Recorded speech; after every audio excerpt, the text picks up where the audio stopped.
Hello, bienvenue dans un nouveau vlog. Donc ce soir j'avais envie de réorganiser, me réorganiser dans mes lectures. Et c'est la raison pour laquelle j'avais envie de commencer ce vlog. Parce que vraiment, littéralement des livres partout, des lectures de tous les côtés qui traînent. Et j'avais vraiment envie dans ce vlog d'essayer de réorganiser mes lectures. Ça fait depuis juillet là que je travaille en librairie. Mais je pensais vraiment pas avoir autant de livres de tous les côtés. Je vais commencer par un peu faire le tour de tout ça. Ces deux livres là, c'est des livres pour la médiathèque qu'il faut que je rende. Donc c'est sur la mode éthique. Voilà, donc les deux là, faut que je les rende cette semaine, je pense. Ça, c'est ma lecture en cours. Je pense que dans tous les vlogs, on voit ce livre. Ça fait vraiment très longtemps que je l'ai commencé. Là, en vrai, j'approche doucement de la fin. J'espère le finir avant la fin du mois. Donc on verra si je l'aurai fait. En tout cas, pour l'instant, je suis vachement dedans. Et j'ai emprunté ce bouquin à la médiathèque. Pas à la médiathèque, à la bibliothèque universitaire. Donc quand je l'ai vu à la bibliothèque universitaire ce week-end, alors que j'ai 40 milliards de livres à lire, j'ai vraiment craqué. En fait, c'est les journaux qui sont retrouvés de Virginia Woolf qui raconte ses périples d'écrivaine. Donc en gros, chaque jour, on retrouve des passages d'elle en train de raconter qu'est-ce qu'elle a écrit aujourd'hui. Bref, c'est vraiment super intéressant. Il fait 600 pages, je vais juste le feuilleter pour trouver un peu d'inspiration. Voilà. J'ai aussi un SP, donc un service presse à lire, voilà. Donc c'est des épreuves non corrigées qu'on a le droit d'avoir gratuitement à la librairie. Après là-dedans, on a plein de livres que j'ai pas lus. Je pense que je vais les retourner pour voir les ceux que j'ai lus. Alors celui-là j'ai lu. Celui-là j'ai lu. Celui-là j'ai lu. Celui-là il faut que je lise. Celui-là il faut que je lise. Celui-là il faut que je termine. Celui-là il faut que je commence. Celui-là il faut que je lise aussi. Et les trois derniers je les ai lus. Donc ça me reste quand même encore pas mal de livres à lire. Il y a celui-ci aussi que j'ai emprunté à la librairie. Donc on a quoi d'autre?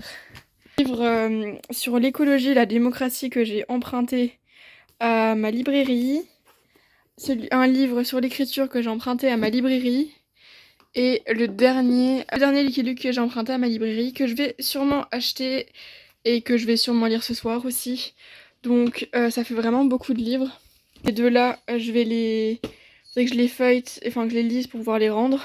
C'est pas urgent. Les deux là, faut que je les rende à la bibliothèque. Et celui-ci, que je le feuillete et que je vois qu'est-ce que j'en fais. Et finir ce livre, on verra ce que ça donne. Vraiment un paquet de bouquins qui traînent un peu partout, que j'ai pas lu. Là par exemple il y a Bonnie que j'ai pas lu. Livre en espagnol, genre c'est un Mortadelle en espagnol. Bref, il y a vraiment des livres de partout. Essayer d'avancer dans ce livre. A Dark Shade of Magic. Je commence à vraiment bien aimer parce qu'il se passe des choses, il y a un peu plus d'action et je m'attache vraiment au personnage. Cal et Lila. Des Lila. Bref. Je m'attache grave au personnage et puis l'univers est vraiment bien fait. Et j'aime le fait qu'il passe de monde en monde, de Londres en Londres. J'en suis à la partie 11 sur 14. Partie 11 sur 14, voilà, j'aimerais bien réussir à le finir avant le 31 qui est lundi. Voilà, il faudrait que je l'ai fini pour début novembre. Comme ça, je passerai enfin à autre chose.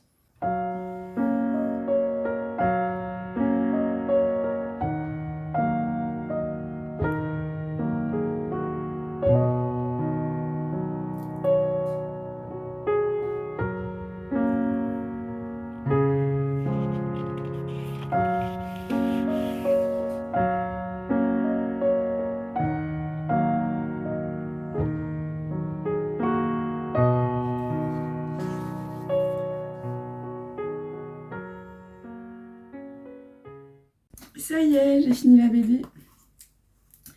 Alors en vrai je suis grave contente parce que du coup, je crois que je vous l'ai dit avant, mais en gros c'est la nouvelle BD de Lucky Luke. J'ai rarement lu des Lucky Luke, mais là c'était assez rigolo parce que genre il y a une cliente qui vient et qui me dit ouais qu'elle voulait le nouveau Lucky Luke et en fait apparemment que ça parlait de végétarisme et de véganisme et tout ça et c'était assez rigolo. Elle me dit ouais il y a Lucky Luke qui devient vegan et ça m'a fait assez rire. Et j'étais hyper intriguée, du coup j'ai regardé un peu sur internet et tout. Et du coup j'ai été l'emprunter à ma bibliothèque, à ma librairie. En fait, ce que j'adore, c'est qu'il y a beaucoup de dérision et dans un certain sens, il y a vraiment beaucoup de contexte actuel. Et j'aime bien le fait qu'il y a beaucoup de blagues, vraiment. Genre, il y a beaucoup de blagues et ça détend l'atmosphère un peu, je trouve. Il y a des personnes du Far West qui ont des noms, genre à consonance végétarienne. Genre, il y a un mec qui s'appelle Tofu, je sais plus quoi, Noah Bob, je sais plus comment que c'est, mais c'est assez rigolo. Et ouais, j'aime bien l'idée qu'il faut comprendre qu'il faut pas faire changer les mentalités d'un coup. Et à la fin, j'aime bien l'idée que bah, du coup, la personne qui est pour, qu'on voit tout au début, qui s'occupe des animaux et qui travaille dans la SPA du Far West, qui dit faut se concentrer sur les générations futures et qui allait faire l'éducation chez les enfants. Et j'aime beaucoup l'idée parce que les mentalités, elles évoluent surtout avec les enfants. Et voilà, j'aime beaucoup. J'aime le fait que ça soit fait avec humour et voilà.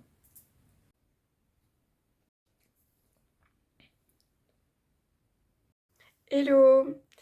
J'allais enfin enlever un livre de ma palle parce que j'ai quasiment fini celui-ci. J'en ai ajouté un nouveau. C'était pas prévu, mais aujourd'hui il y a eu Jay Christophe qui est venu à la librairie.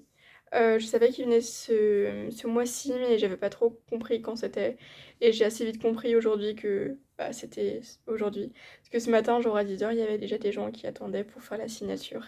Et du coup, j'ai eu ma signature. Voilà. J'ai pas lu Nevernight. J'ai lu aucun Jay Christophe, mais vraiment, j'ai commencé le livre. Genre, j'ai feuilleté quelques pages. Et vraiment, j'ai adoré. Et j'ai eu ma signature. Voilà. Je suis trop contente. Et merci à ma camarade de classe, du coup, qui l'a pris pour moi parce que du coup, je travaillais. J'ai fini à 16h, mais j'aurais jamais réussi à avoir la signature si elle avait pas été à ma place. Donc, je sais pas quand je vais le lire. J'imagine pas avant l'année prochaine. J'espère pas parce que ça a l'air grave intéressant.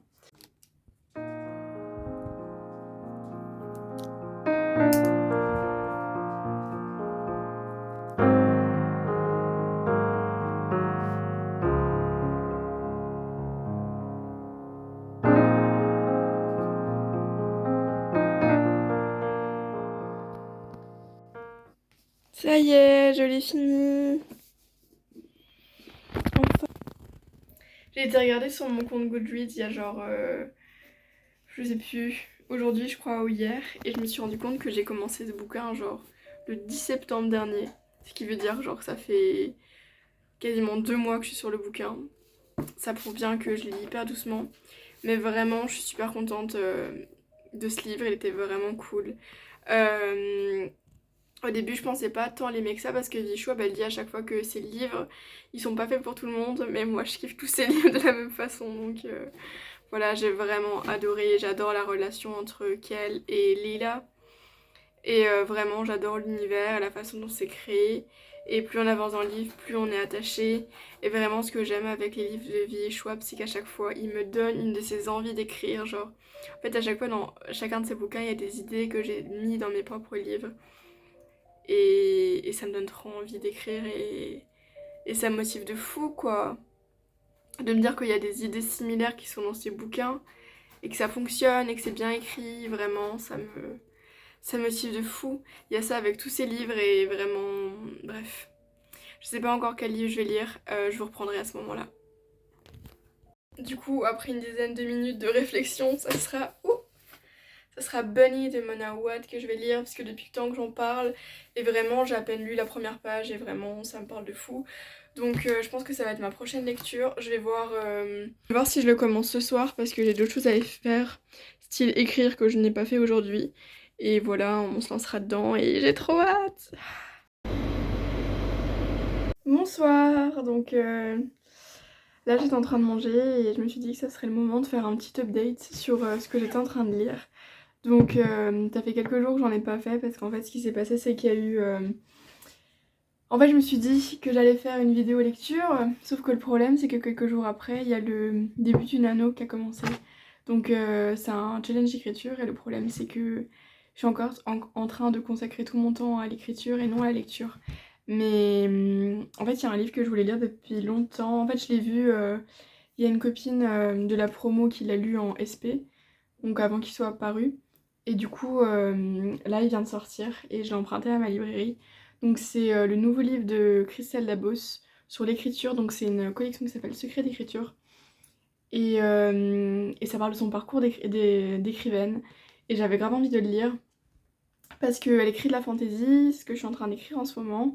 Et là, j'ai déjà lu 50 pages et franchement, j'ai lu ça en une après-midi, je dirais. En fait, j'ai commencé à lire en librairie et il y avait quand même du monde et j'ai quand même réussi à lire 50 pages. En fait, le texte est assez aéré, c'est-à-dire que les paragraphes sont assez petits, c'est écrit assez gros. Il fait 150 pages. Je pense que je vais essayer de le finir assez rapidement. Donc là, j'adore parce qu'on suit son parcours. Donc en vrai, elle a un parcours assez similaire au mien. En fait, elle écrivait quand elle était plus jeune. Elle a fait une assez grande pause et elle s'est remise à écrire au niveau de la deuxième, troisième année d'études.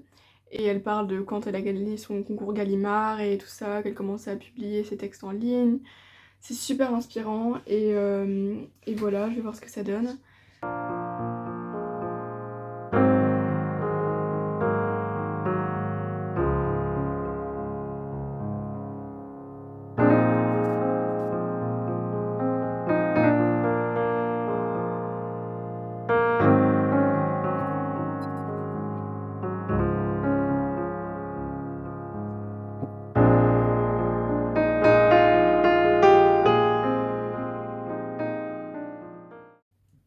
Ça y est, je viens de finir du coup le roman sur l'écriture de Christelle Dabos. Donc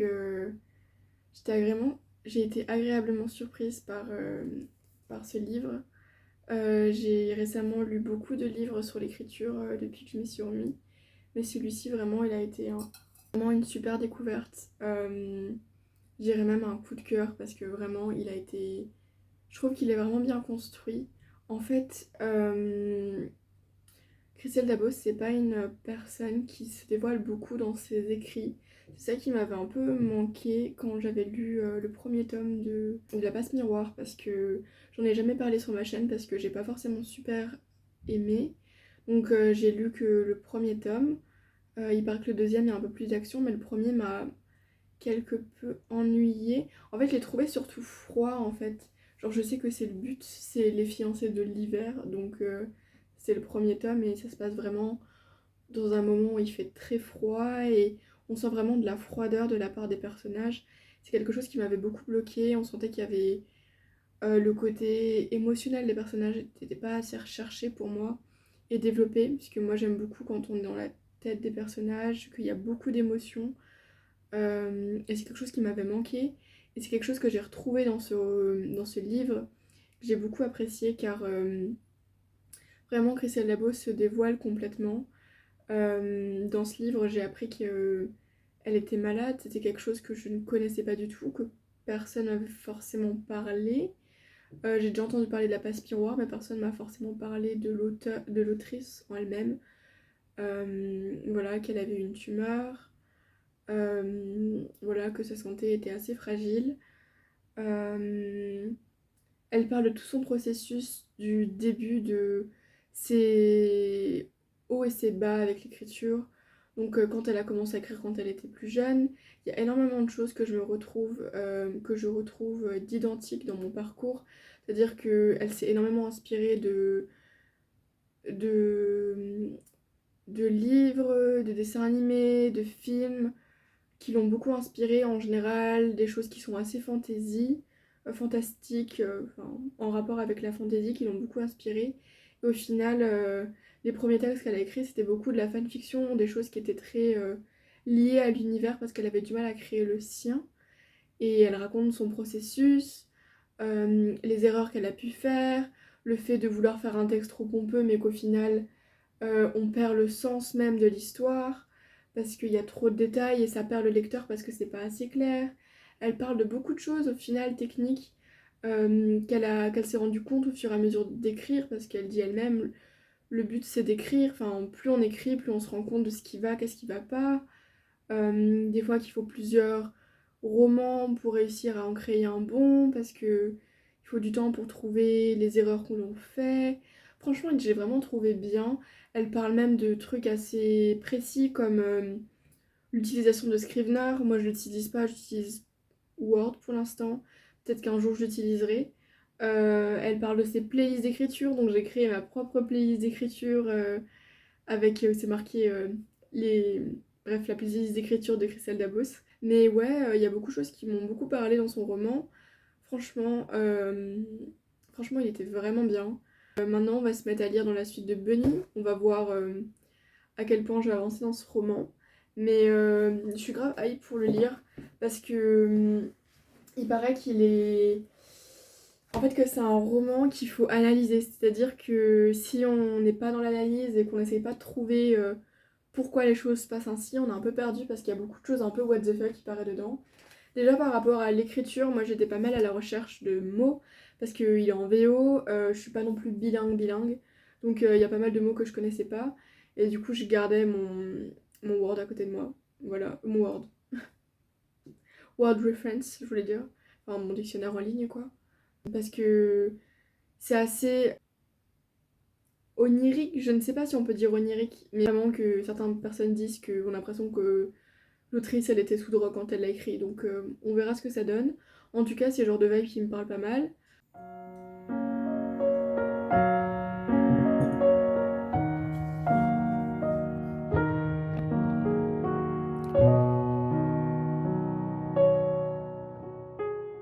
C'était juste un petit update pour vous dire où j'en étais sur Bunny. Donc j'ai pas mal avancé. Là, j'en suis quasiment à la page 150. Franchement, je pensais pas que ça allait être si étrange parce que là, c'est vraiment étrange. En fait, je suis vraiment en train de découvrir un genre que je ne connaissais pas avant qui est vraiment, entre guillemets, la vraie Dark Academia. Parce que je connais la Dark Academia du côté gothique. Je sais pas si vous voyez ce que je veux dire. Assez sombre, assez dans la psychologie. Sauf que là, il y a vraiment le côté scolaire et le côté mort qui est assez récurrent. Et le côté très obsessionnel, c'est un peu ça qui revient pour tout ce qui est autour de la Dark Academia. Et là, ici, ce qui est vraiment intéressant, c'est qu'il y a le côté obsessionnel psychologique, mais qui va jusqu'à la folie. Et il y a le côté un peu morbide qui reste présent. Et, et c'est super intéressant. Et là, on essaie de comprendre un peu ce qui se passe. Il y a vraiment des trucs un peu loufoques qui se passent. En fait, du coup, le personnage principal, Samantha, elle arrive dans un groupe de filles. Enfin, elle se fait inviter à des soirées. Et elle y va et on lui donne beaucoup d'alcool. Et il se passe des trucs. Elle voit des trucs. Euh, et on comprend pas trop ce qui se passe. C'est plus on avance dans le bouquin, plus c'est loufoque. Elle voit des trucs de plus en plus bizarres. Et à chaque fois, elle se retrouve un peu coincée dans ce groupe de filles qui sont toxiques dans le sens où vraiment on sent qu'elle a du mal à lâcher son emprise, qu'elle n'a pas vraiment de pouvoir sur ses décisions. Et il y a ce côté très... En fait, Mona Wade réussit vraiment à décrire les pensées qu'elle a. Donc on comprend que elle est là, elle surréfléchit, elle essaie de faire en sorte euh, de leur faire plaisir parce qu'elle a l'impression que si elle le fait pas, il va y avoir des représailles. Nous, enfin vraiment, c'est super intéressant. En fait, moi, je vois beaucoup d'analyses. C'est assez loufoque, mais j'essaie de prendre du recul malgré que des fois, il y a des trucs un peu presque trash qui arrivent, assez graphiques. Donc, si vous avez... J'ai pas envie de dire trop de choses, mais il y a un peu des trigger warnings à connaître, je pense. Du coup, là, moi, je veux avancer et franchement, j'adore. C'est étrange, mais j'adore. À un moment, en tout cas, ce que je suis heureuse, c'est que j'ai l'impression de comprendre pourquoi les choses arrivent et trouver une explication. Il y a beaucoup de gens qui sont en mode ils n'arrivent pas à comprendre juste ce qui se passe. Mais moi je comprends et déjà ça me rend heureuse parce que je comprends pas forcément toujours ce qui se passe dans les bouquins. Mais là j'ai l'impression que pour moi les choses sont claires. Ce qui est cool. Je sais plus exactement où j'en étais dans mon avis et ma lecture sur Bunny. Donc là je suis à la page 150, 170 pour être exact. En fait on voit vraiment que le personnage... et comme je disais, unreliable. unreliable. Bref, en gros que c'est un personnage qui n'est pas... sur lequel on peut pas compter pour savoir la vérité sur l'histoire de ce qui se passe vraiment. Il se passe vraiment des choses de plus en plus bizarres. J'essaie de pas trop me poser de questions, puisque je sais que tout vient du personnage, soit par rapport au fait que je pense qu'elle est droguée, soit parce qu'elle a vraiment une santé mentale de tarée, genre... Enfin, qui est vraiment... Elle a une grosse folie, quoi. Donc je continue à lire. J'aime bien. Franchement, j'aime bien.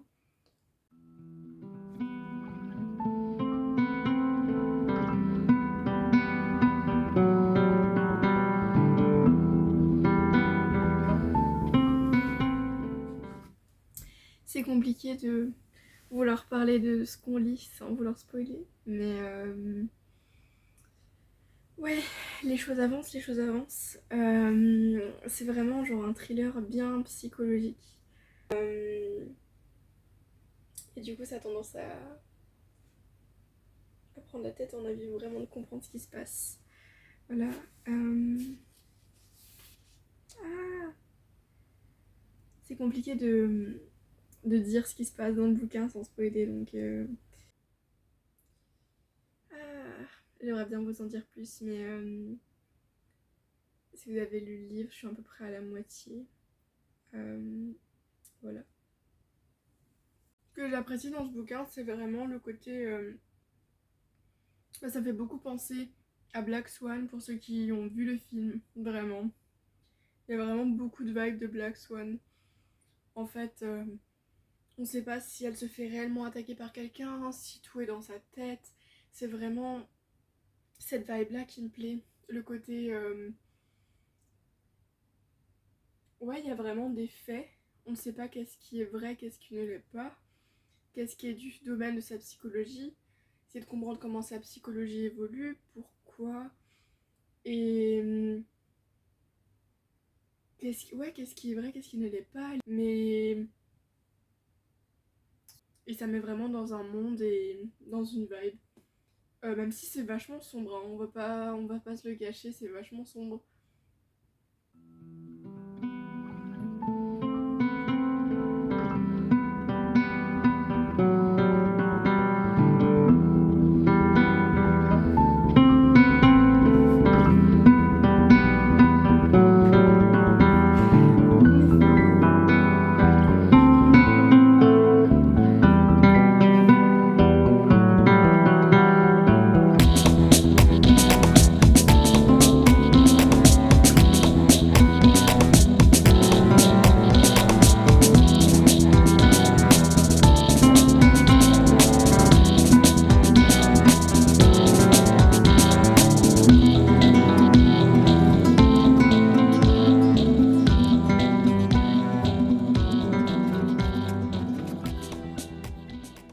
Je reviens vous faire un petit update. Donc j'ai lu peut-être 50 pages, un petit peu plus de 50 pages. Et comme vous avez peut-être dû voir dans les clips précédents, le bouquin me prend pas mal émotionnellement.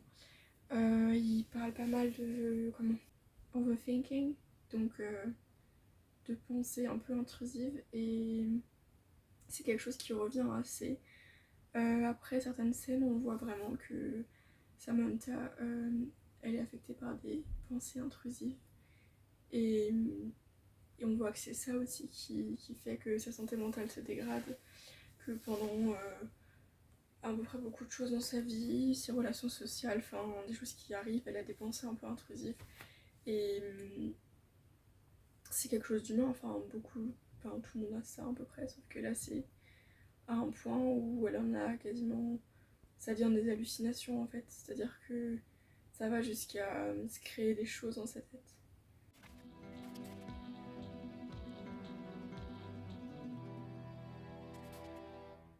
Il me reste actuellement 3 chapitres de ce livre. Voilà. J'ai hâte de les finir, ça part j'ai un petit peu traîné, mais là il me reste genre 3 chapitres. On va s'y mettre avant d'aller au lit.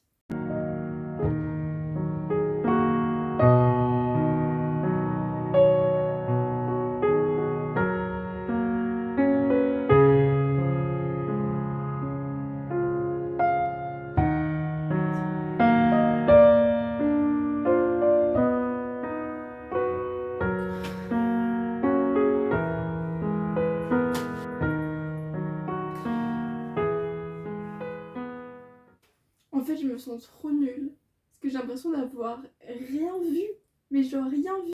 En bref, j'ai vraiment rien vu arriver. Là, j'ai pas encore fini, mais il y a plein de révélations qui arrivent.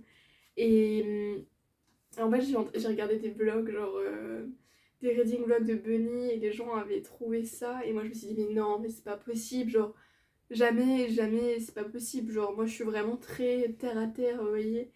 Et je m'attendais pas du tout à ça, et ça me donne juste envie de relire le bouquin, mais je l'ai pas encore fini.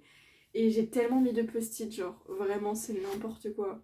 Mais je vais essayer de pas trop en dire, parce que je veux vraiment vous laisser la surprise, donc j'essaye de pas spoiler du tout. Et voilà. J'ai vraiment pas envie de finir ce bouquin, parce que j'ai peur d'une chose très importante. Voilà. Je vais éviter de dire quoi, parce que j'ai peur de vous spoiler. Mais clairement, c'est vraiment ma peur. Genre, je suis là, et j'ose pas lire la fin, quoi. Voilà, c'est... Il y a tellement de tension que...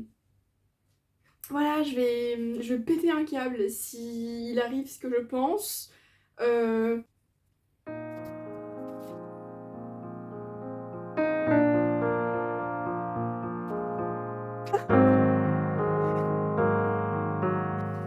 Ça y est, je viens de finir cette merveille. C'était incroyable, c'était vraiment incroyable. Ça m'a mis dans des états que vous imaginez pas, c'est-à-dire que j'ai été déprimée tellement c'était profond pendant la semaine et demie que je l'ai lu. Vraiment, ce livre m'a vraiment transportée. En fait, il est super profond. Il y a plein de choses qui sont... En fait, il faut essayer de trouver des allégories dans tout et essayer d'analyser le livre. Parce qu'au final, on se rend compte que c'est pas vraiment une analyse, que c'est la vérité. Mais bon, si vous l'avez lu, vous comprendrez ce que je veux dire. Mais vraiment... C'est un sacré... Je sais même pas comment poser des mots là-dessus, c'était... brillant, vraiment brillant.